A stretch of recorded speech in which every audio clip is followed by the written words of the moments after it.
I want to thank everyone for coming today and those watching online and on C-SPAN.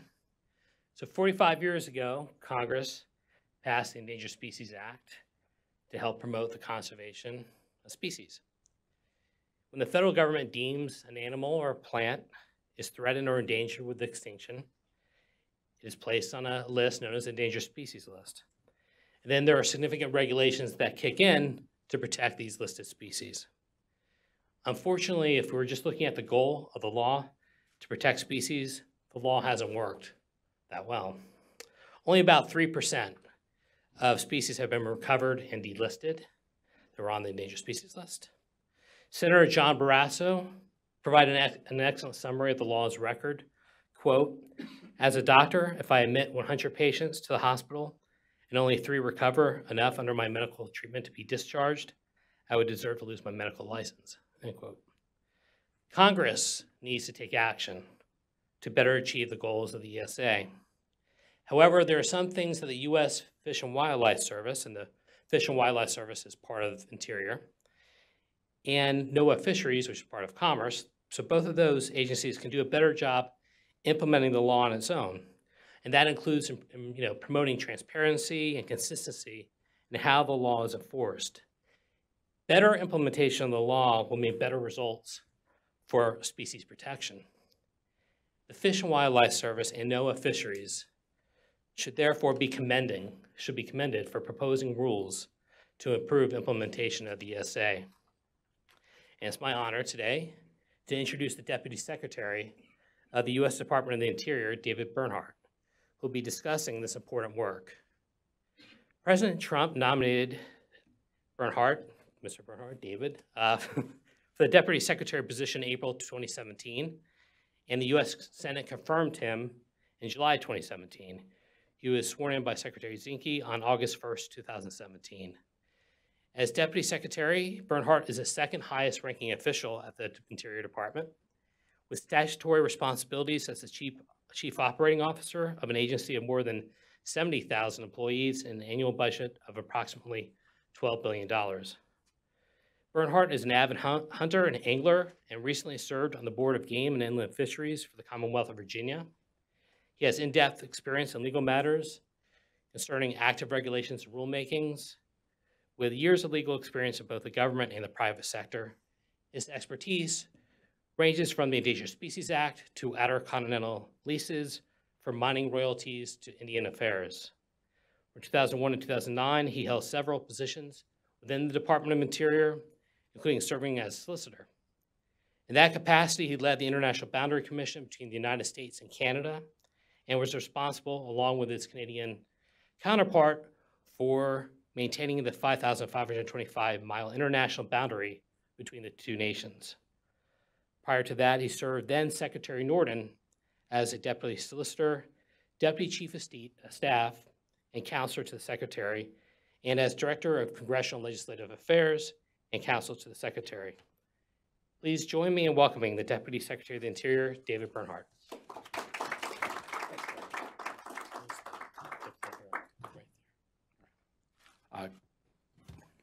Good afternoon. Darren, thank you for the kind introduction. I'm very fortunate that I get up every day and work on keeping the promises that Secretary Zinke and the President have made to the American people regarding the Department of the Interior.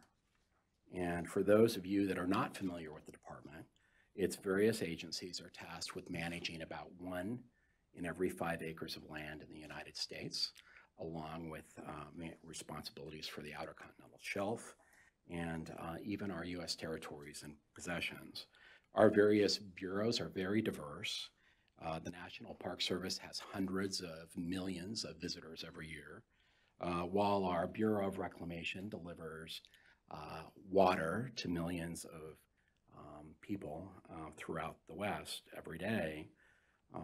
To do our job, as Darren said, we have about 70,000 employees in winter months and many more during the summer season, actually. Every day, our folks are doing very important work, whether it's fighting fires or maintaining stream gauges. And having a chance to participate in public service is really a great privilege and a solemn responsibility.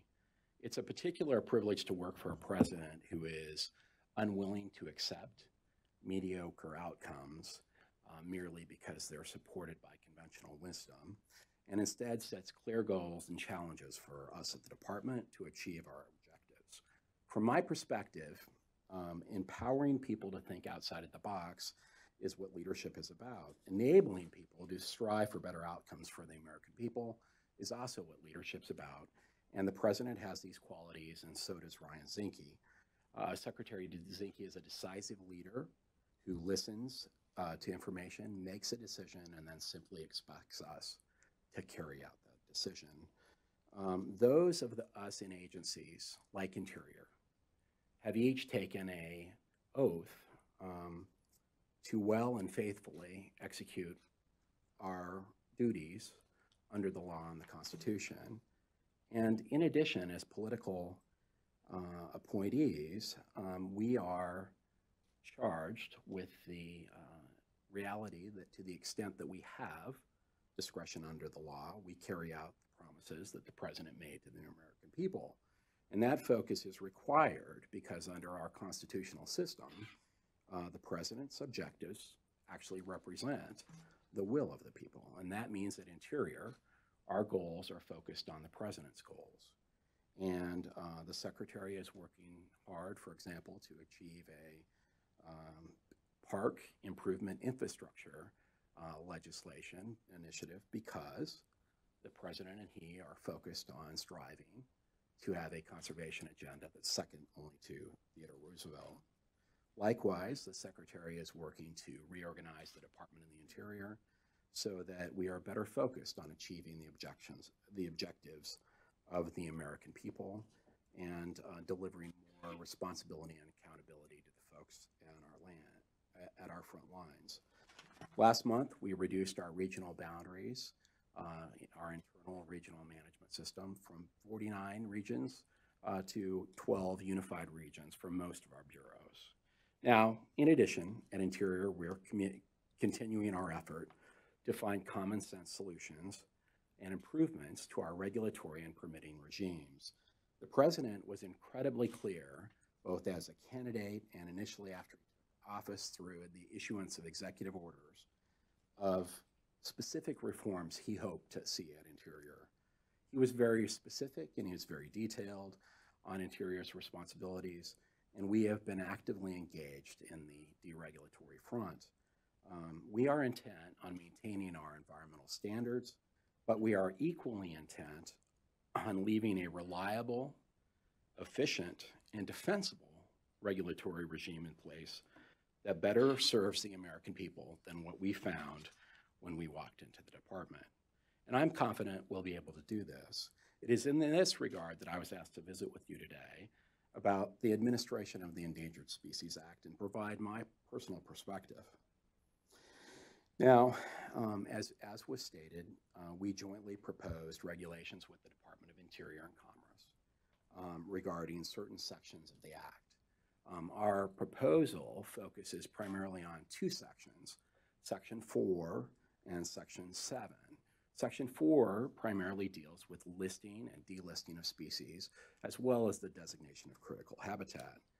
Section 7 of the Act deals with what we call interagency consultation, and it's a place where the rubber really hits the road in the implementation of the Endangered Species Act. It's an area where action agencies, other federal agencies, are required to ensure that their actions are unlikely to jeopardize the continued existence of a species or not likely to destroy or adversely modify designated critical habitat.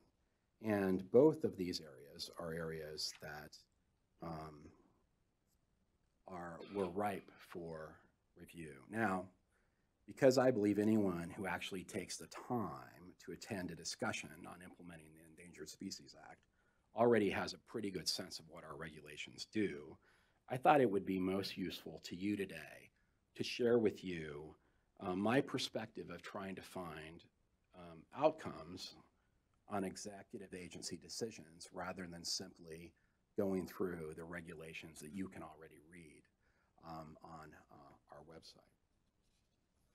So, as I said, there are about 70,000 folks at the Department of the Interior. And by the time a decision gets to my desk, one of two things has happened. Either a lot of people have decided that they don't want to make the decision, or they simply don't have the authority to do so. It's generally the first. As a result, like a lot of Interior folks that have to make decisions, when I'm expected to address a problem, it generally has three elements. And I've tried to frame these elements in a Venn diagram. Let's see if I can make it show up. There we go. Generally, now it's not always the case, but generally, the elements that I'm tasked with are the following. The green circle, which denotes our legal framework and the law. The other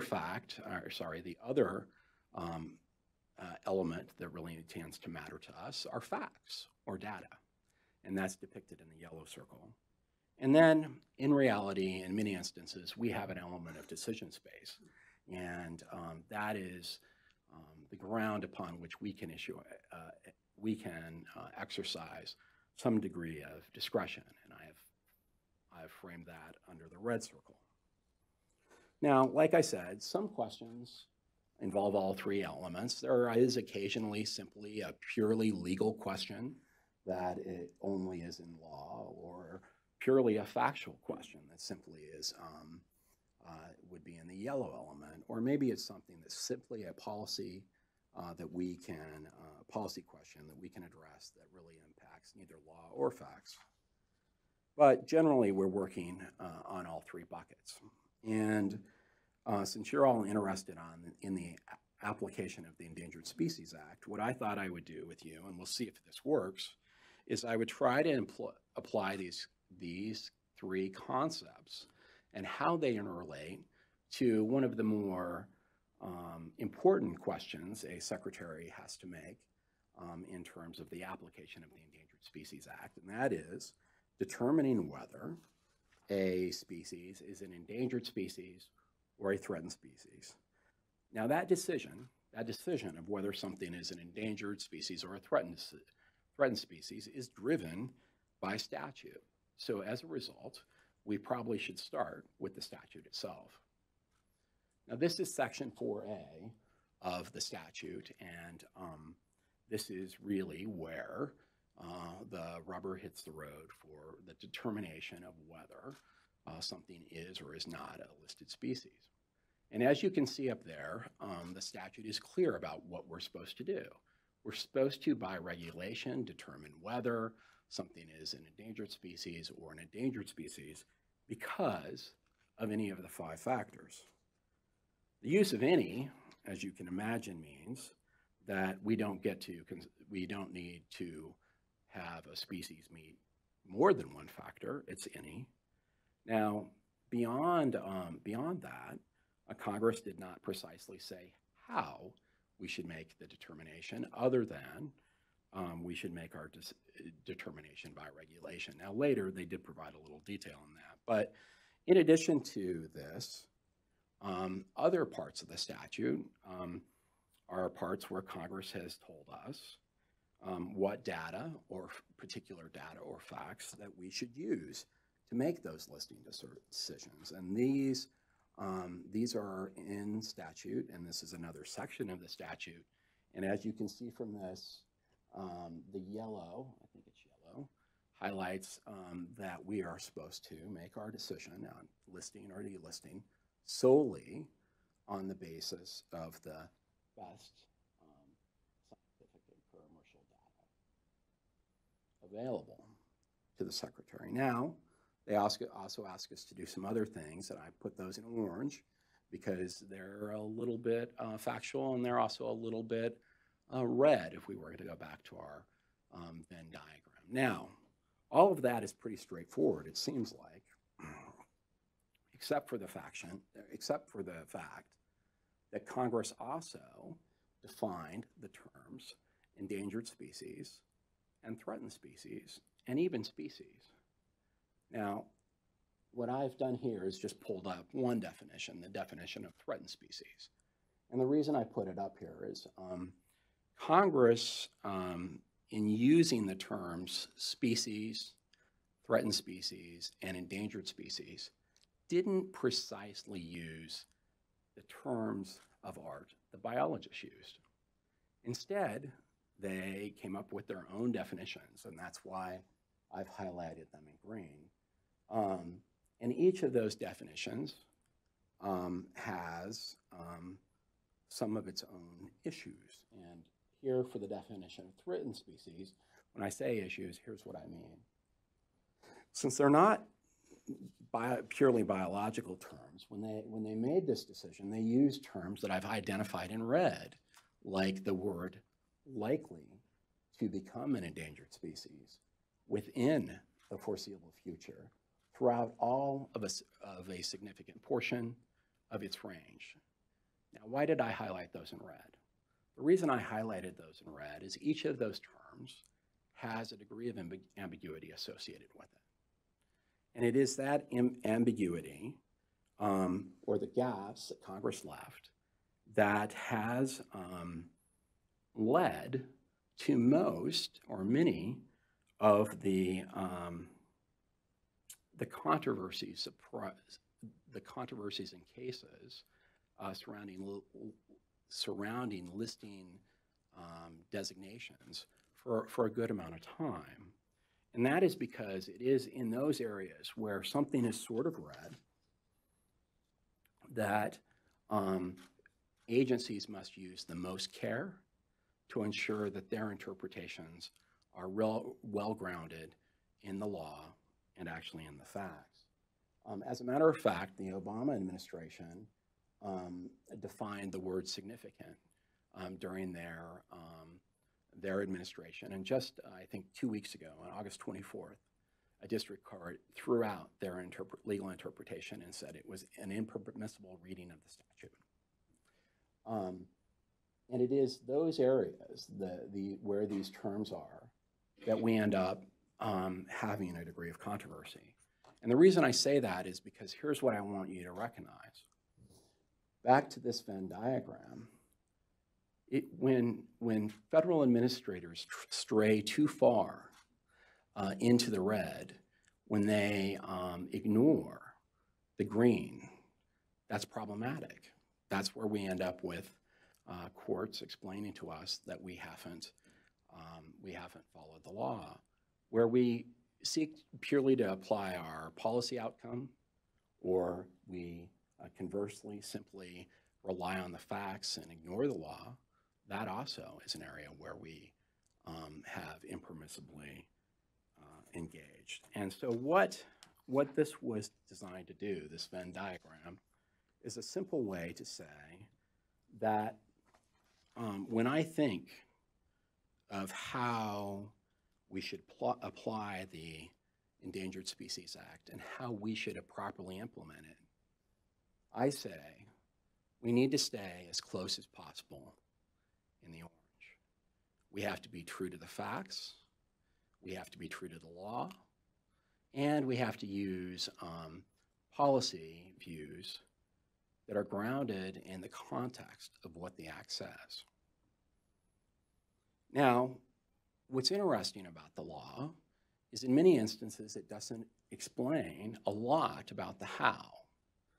And it is in those areas where Congress has left the how to us that we have some room to interpret the statute and perhaps really frame innovative approaches. For example, Congress wasn't terribly clear in exactly how we should engage in interagency consultation.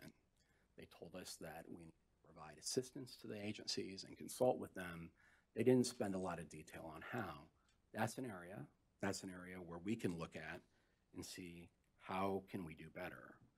And so what we've done is we've taken our goals and said, let's focus on the red and orange portions of the application of the ESA.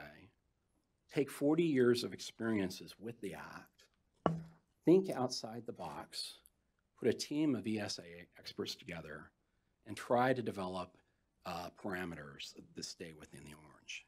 Now, I think our regulatory package, particularly the Section 7 package, really demonstrates the drafting team's effort to try and innovate.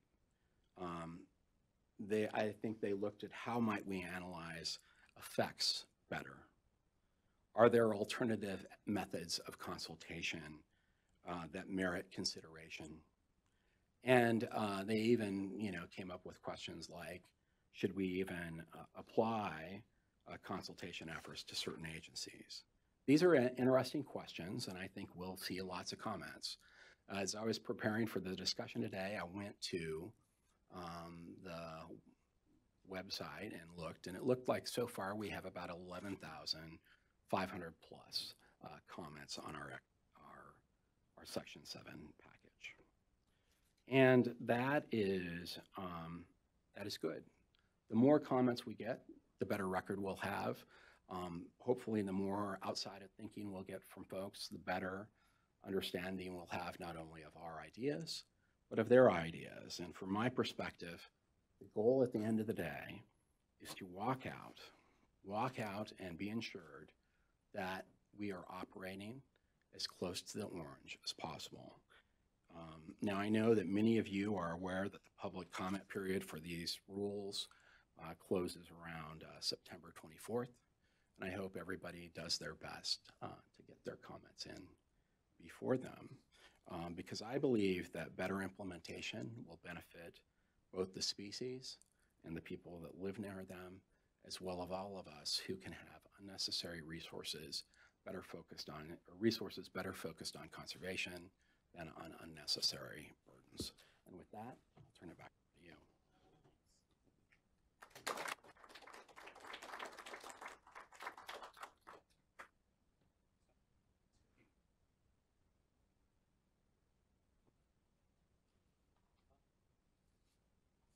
There are a lot of critics also to some of these proposed rules. How would you respond to those that are claiming that your proposed rules are going to gut the Endangered Species Act? How do I respond? Yeah, how would you? I say that's laughable. I think that the entire discussion here was indicates quite seriously that we respect the law, we understand the law, and we understand the parameters of the law. The law requires that federal agencies ensure that their activities are not likely to jeopardize. That standard doesn't change. The law requires that certain factors are looked at to make the listing decision. Those factors won't change. It ensures what sort of information must be used to make those determinations. That doesn't change. The environmental standards are not changing. What's changing is how we go about making our decisions, potentially, in less burdensome ways, and how closely we're hewing to the orange in some areas where it's clear that the prior administration strayed too far outside the green and into the pure red. So let's talk about kind of the benefits. Let's start with the species themselves. Some of the proposals that you have, how do you see what you're proposing, how that benefit the species? Well, I think there's a number of things. First off, I think one of the things that will happen with these regs is if they're applied, and we still have to see where they ultimately end up, but I think what we're going to see is a significant deconflicting of the act. Here's one example. We've watched the National Marine Fisheries Service over the years issue special 4D rules, they're called, for threatened species. They do a special rule regarding the take of a threatened species each time they list a species, rather than what we've done. In most instances, we've tended to list a threatened species and apply the take provisions of the threatened species to be equal to those of endangered species. And I think that is, at one time, might have made sense because they had a lot of new listings and they didn't have ability to figure out what they wanted to do with them individually for the services. But the services learned that, look, sometimes these provisions are completely unnecessary and create conflict. Other times they can use a special 4D rule and actually encourage conservation efforts. And so now they'll have the ability to do that all the time. And I think that they think that ultimately that will lead to better outcomes. I also think that for each amount of energy that we spend on unnecessary paperwork, unnecessary reviews, that's time that the service doesn't have to devote to species conservation.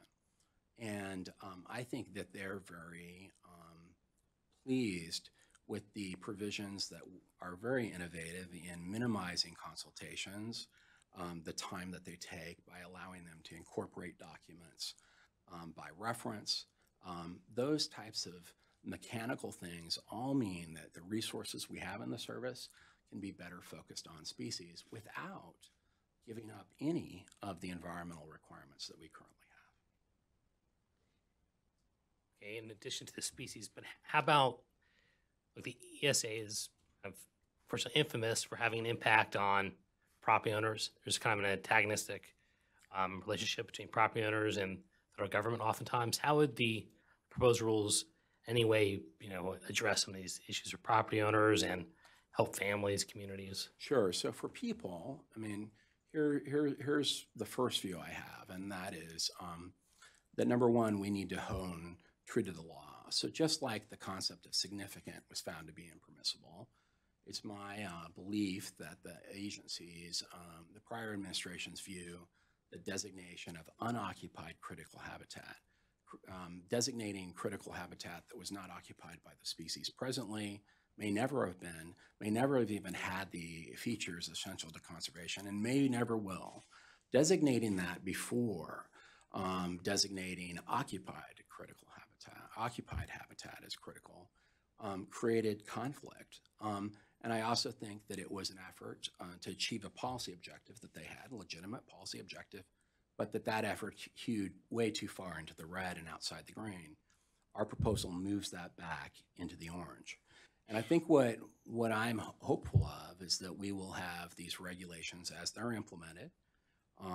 What we will see is that people will realize that we have a more effective, quicker determination of issues that are easily resolved and more defensible. And what that means to individuals is that the length of time a consultation takes will be more predictable.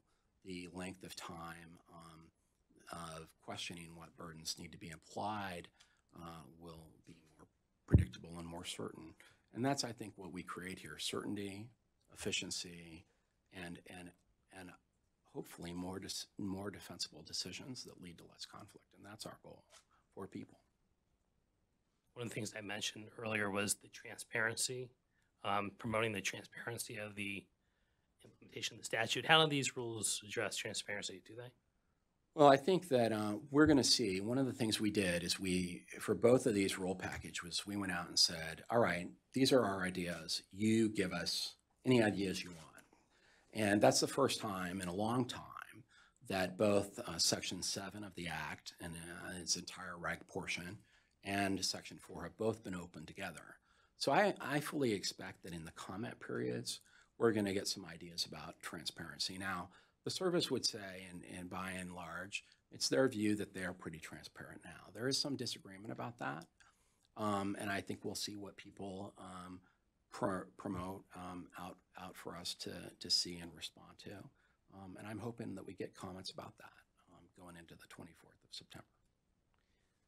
So there's going to be plenty of people, not just the critics who think that you're gutting the Endangered Species Act, but others who actually don't think you're going far enough. I don't know how you'd respond, but also, why is it just so difficult to implement the ESA and make changes to the statute, but also the agencies themselves to make changes to the implementation of the statute? Well, that's a really good question.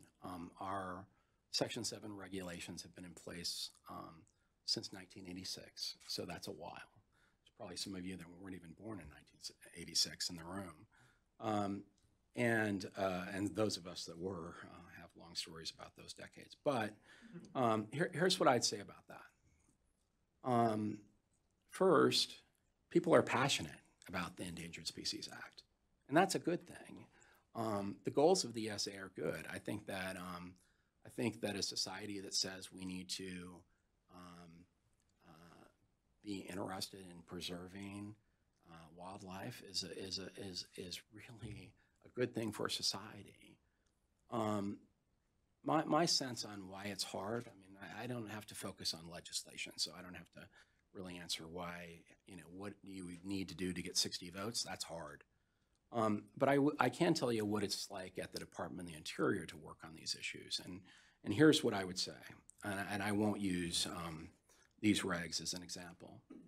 When I was first asked to be the solicitor of the department, that's basically the general counsel, I knew that, and this was in the mid-2000s, I knew that I was going to have to work, even though I tried to pretty much avoid it most of my career, I was going to have to spend a lot of time on the Endangered Species Act.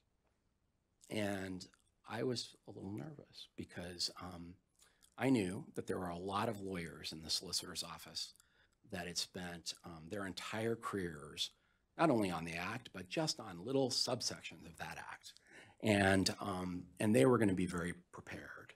So what I asked for was the entire legislative history of the ESA. And we had at that time, our kids were very, very little, and my wife and I were planning to go on a vacation to, I think, Dewey.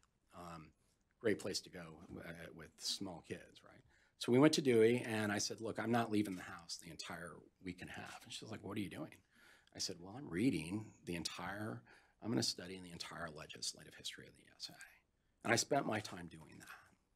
So then when I went back and met with the solicitor's office and started with basically not a consensus within the solicitor's office about how we should approach certain questions that obviously needed to be answered, because just like the Obama administration, the Fish and Wildlife Service at that time was issuing listing decisions that were indefensible, i.e. we couldn't support them in court.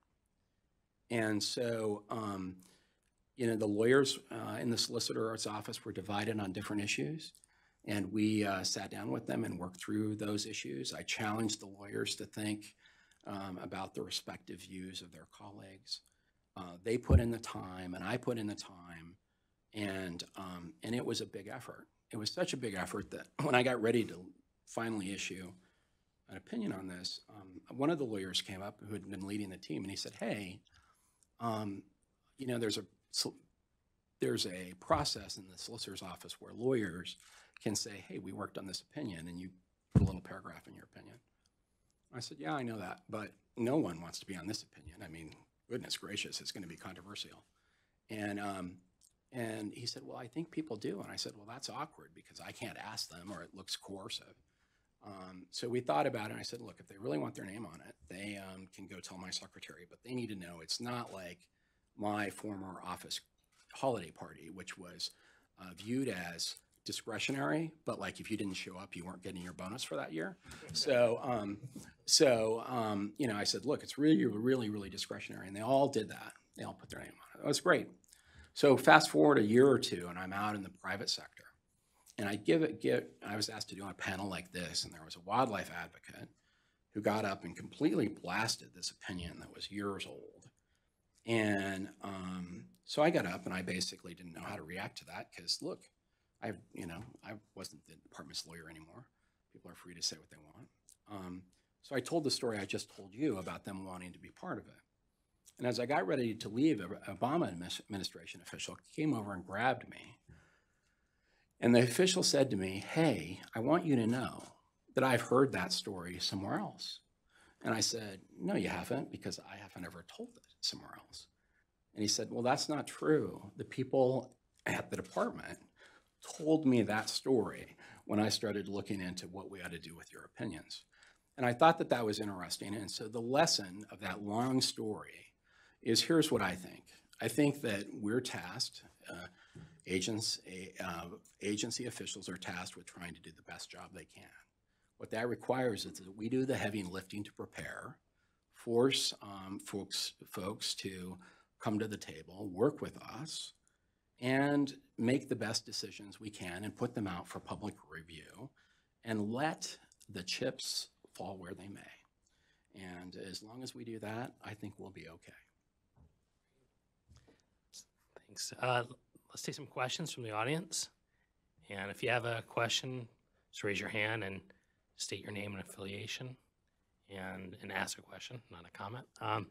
Right here.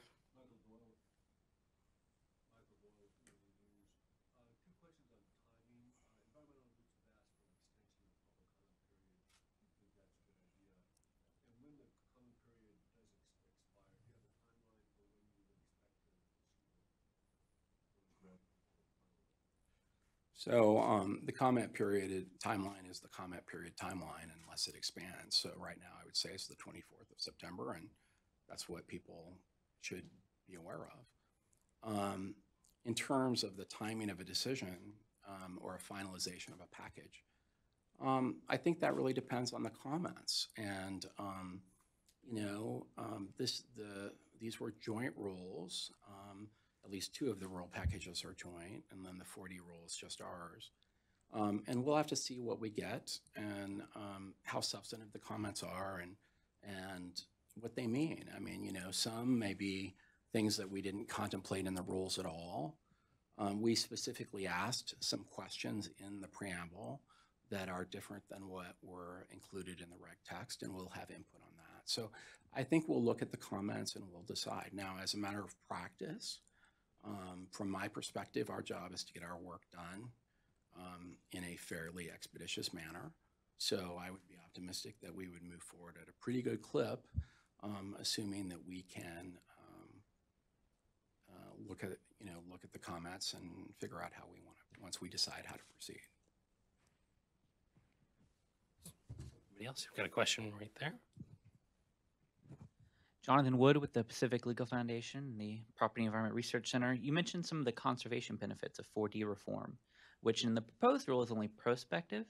Do you think there's an opportunity to develop a process to look at some of the currently listed species and whether they too could benefit from that sort of creativity? Well, I think that, we don't propose that in the rule. And I think that, one of the things we have to think about in administering the act is just our ability to manage the processes. At the same time, there are contemplated regular review periods for looking at issues associated with listed species. And I don't think it's beyond the realm of possibility to be thinking about how those review periods might be utilized for just such projects just like that. And we may get comments that suggest that we really need to rethink our approach there, and we'll see what we get. Another question? Let's go right here, and then we'll come back to you. Hi, I'm Matthew Daly with the Associated Press. I just wanted to ask you about the element of the cost-benefit analysis instead of just making the decisions based on the best available science.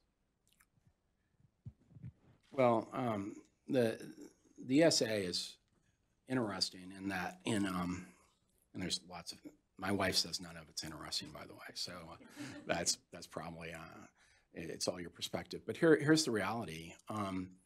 The listing component of the Endangered Species Act has a standard of solely the best available, and we put it up for you. But there are other provisions of the Act where it's not solely the best available data and science, it's more policy oriented. And you see that, for example, in the 4B2 exclusions for critical habitat. And that's an example where Congress, after reading the Tellico Dam case in 1978, said, hey, this listing stuff seems okay, but this critical habitat stuff seems to make us nervous. And so what they did is they said, we're going to give the Secretary the authority to exclude areas from critical habitat designation unless they would result in the extinction of the species, I think is the term. And the Secretary could do that for any relevant reason. very broad authority. They also at the same time said, oh my gosh, we ought to set up a committee in certain instances to make these determinations if things look a little different. And so they set up the what's commonly referred to as the Endangered Species Committee. So there are within the law places where Congress has said these are policy considerations. At different times, different administrations have used those differently. And for folks in the service, some of those are challenging, like the exemption process, because it is policy more than purely a scientific or factual area. And so sometimes they've looked at that. The last administration issued some guidance on that. We may take a look at that or utilize those exclusion parameters maybe differently than they did. So there are places where policy comes in very clearly, but for listing determinations, that's really not one of those places. The place where listing policy, if you will, comes in is on those phrases that we talked about a little bit, but you can't go so far into pure policy that you get outside of my green circle, if you will, because otherwise that's an impermissible reading of that statute. Question right here. Jeff Small with the Western Caucus. Deputy Secretary, thank you for being here. Appreciate your work. I think with a 45-year-old law and a 3% success rate, clearly there's a lot Congress and the administration can do to modernize this law and update it. So appreciate what you guys have put forth. I think it's bold and it's necessary, and I appreciate your efforts there. I guess my question is, over the years, we've seen federal agencies have a different threshold in terms of the listing and delisting process. Namely, it's typically much harder to delist species than it is to list species. Can you discuss how the department's proposed regs attempt to put the listing and delisting processes on an equal footing? So we try very hard to say in our regs that we proposed that the 5-factor test that I put up for you in this discussion, that slide, it's those 5 factors that matter, period. And that's for a determination of whether something is listed to be listed or whether it's to delist something that is already listed, and not that there's some uber standard for delisting.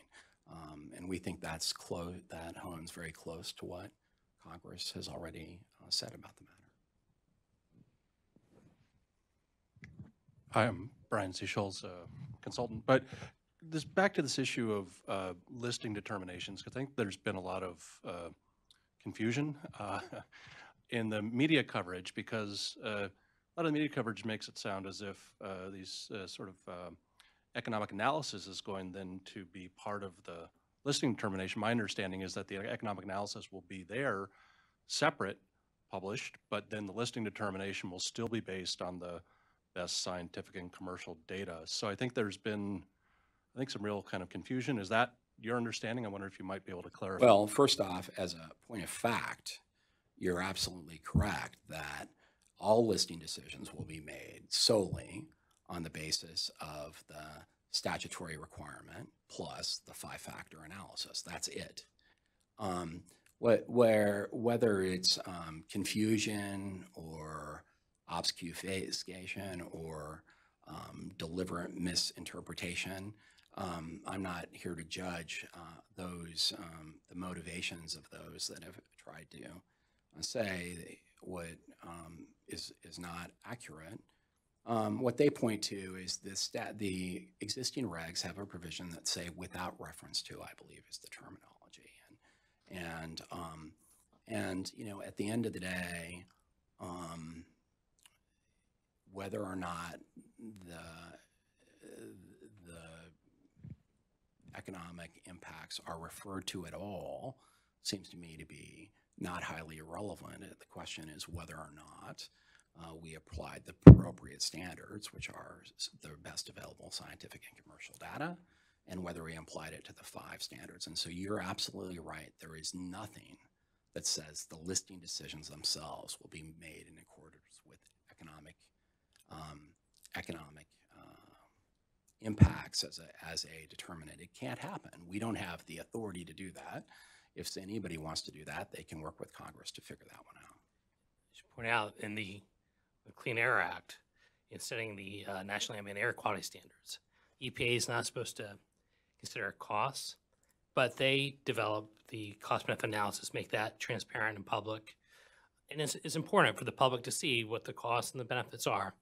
Now, I have questions about how EPA does this costs and benefits, their analysis, but at least it's out there for the public, and nobody is claiming that the EPA is improperly setting the standards as a result of that CBA, the cost-benefit analysis, that it does. And I think one of the things I mentioned earlier was that there's not enough transparency with the Endangered Species Act, in my opinion. I don't think that the public really knows what the true costs are of implementation of this law, especially to property owners. And to the extent that these proposed rules can help to promote transparency, I think that can only be a benefit to the public and also species protection.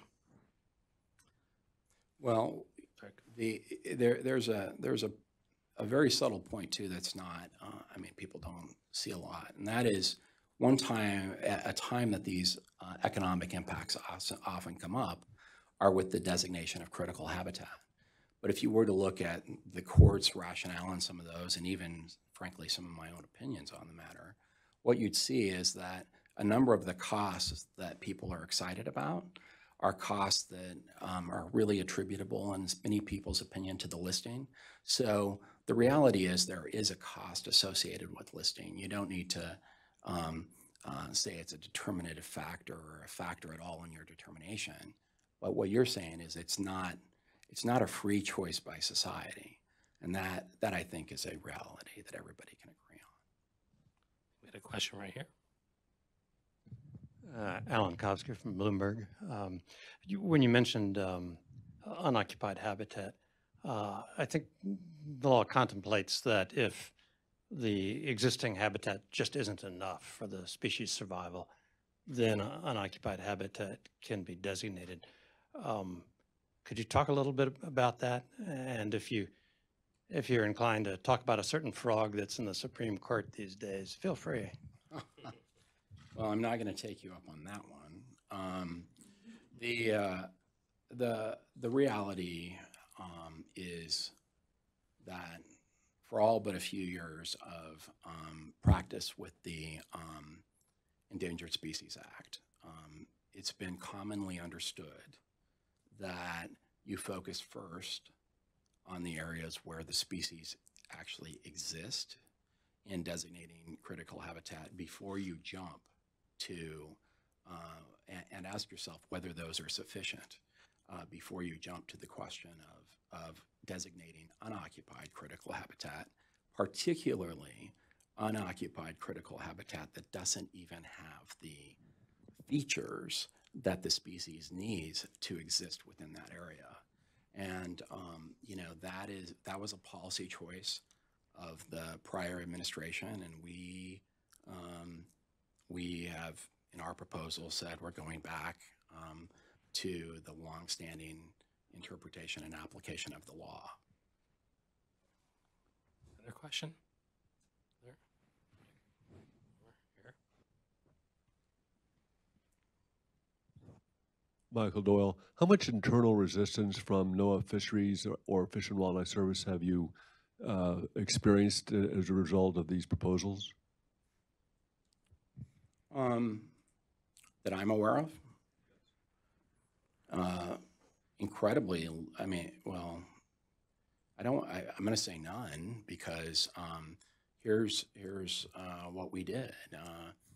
We brought in a group of folks who are the experts throughout the country on the Endangered Species Act. We put them in a room. We walked through what issues were out there that should maybe be addressed, gave them some direction, and they went forward and worked on them. And here's the way the process works. And I think that, we owe it to these people. They typically, a team is working on something and they come to a point of agreement or disagreement. And what they do is they elevate it up first to their management, and then to the extent necessary above that to policymakers, and the policymaker says, hey, here's the cut, and then back they go. And we tried to make sure that we had a system set up that allowed for a full discussion of the debate or full engagement of dialogue with the experts, and then for them to be able to elevate things quickly, and for us to be able to give them direction to the extent that they wanted it quickly, and resolve any issues between the two agencies. There's also an entire process that every rule goes through where it's proposed and then it goes from the two agencies over to OMB, and it's circulated in an interagency review. And that process has a similar process where people weigh in. I think though that 99.9% of the folks at the Department of the Interior understand, like, look, we have policy views. The prior administration had policy views, and they're there to do their job, and their job includes helping us do our job. And I think that they respect that. We respect their roles, and I think if you talk to the people that were on those teams, they would likely tell you that they thought the process was pretty good from their perspective. And that's really the only frame of reference I have, Mike. Any more questions from the audience? More question? Just one question I'll have is, I think it's important for the regulated community to have consistency across the agencies. To what extent are these proposed rules going to help with that?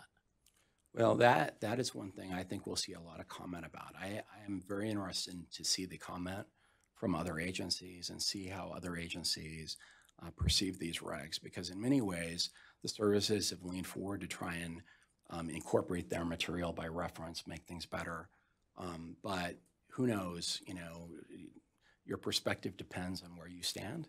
And so I expect that we'll get some comment on that in this process, and certainly some comment from the regulatory community or the regulated community on whether we've gone too far or if we've inadvertently created additional ambiguities that are troubling to them.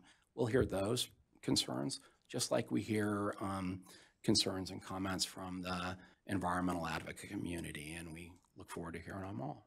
So thanks. I just thought of something real quick. We talk about regulated community.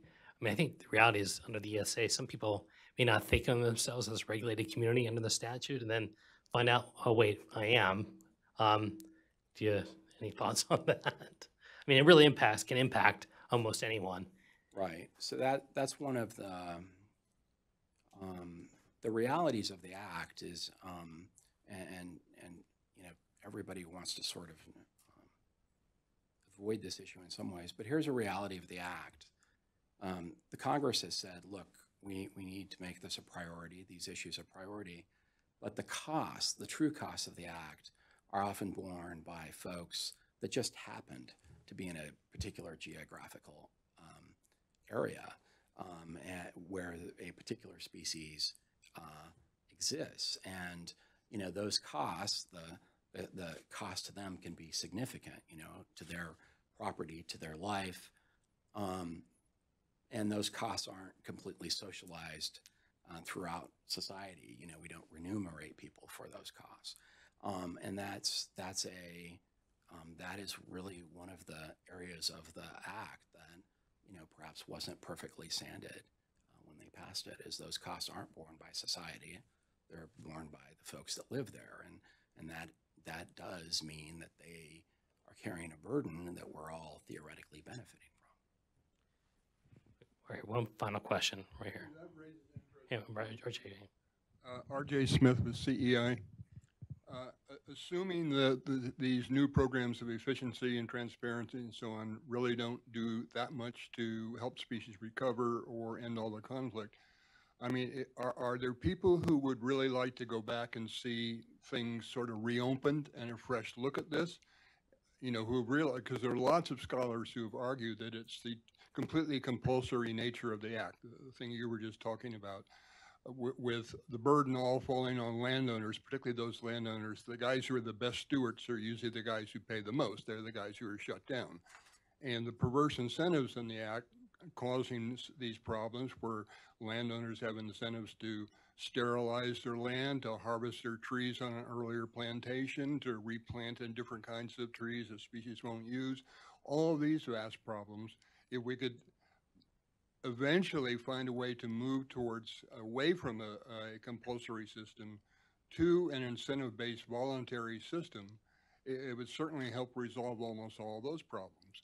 I mean, we've saved lots of species in the past. We saved wood ducks because millions of people were not afraid to put up wood duck boxes on their land. But no one in his right mind would ever put up a spotted owl nest box on his land, because then he couldn't harvest his trees and you get no compensation. I mean, that's a ticking time bomb that's always sitting under the act. And it's something that few people ever really bring up. I mean, we've been spinning our wheels on the act for 45 years, and 3% of the species have recovered. Well, I personally think that the Endangered Species Act, pretty much as we know it, is here. It's been with us for a while, and it will continue to be.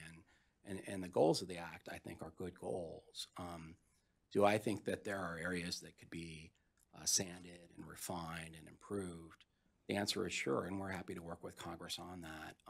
Where we, I think, can make a difference is, number one, the different administrations have tried to ensure that there's greater conservation cooperation, providing safe harbors and assurances, and a lot of those programs continue.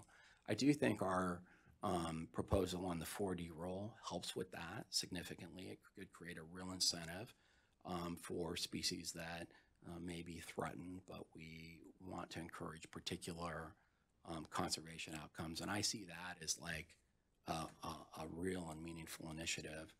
From where I sit, I think that it's unlikely that folks are going to be proposing change that is quite in the scope of throwing the act out. And I don't think we're there yet in thinking about it at all. I mean, what we're thinking about is how can we make the law work? How can we do it in the best possible means? And how can we do it in a way that's good for species and good for people? And that's our focus right now. Thank you, David. Thank you. Join me. Thank you, David.